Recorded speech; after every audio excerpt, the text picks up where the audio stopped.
In this guide, you'll learn how to use Apple Invites to create and send event invitations on any device, whether it's through iCloud.com or directly in the Apple Invites app. Anyone can join your event even if they don't have an Apple device. To start, make sure your device is updated to iOS 18 or later and that you have an iCloud Plus subscription to create and send invitations. You can create an event either at iCloud.com or in the Apple Invites app. Tap the Add button or Create Event, then choose a background using your photos, camera, or image playground with Apple Intelligence. Next, give your event a title. Choose a font and set the date and time. Add the location and optionally a description for your guest.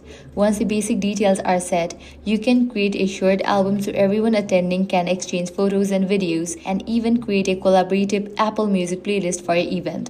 After customizing your invitation, tap Preview to review it, then choose your guest list. You can send a unique link to selected guests or a public link to invite groups. Invitations can be shared via messages, mail, or any app of your choice, and you can enable approved guests for more control. Guests with Apple devices can open the notification or link directly in the Apple Invites app to RSVP, while users on Android or other devices can accept the invitation through a web browser without needing an iCloud Plus subscription. They just enter their email, follow the verification steps, select a response, and submit their reply. With Apple Invites, everyone can join your event seamlessly, no matter what device they are using, making planning parties, gatherings, or events easy and fun. And that's it. So this is how you can easily use Apple Invites. If this guide helped you out, do not forget to like, share, and subscribe. Thanks for watching.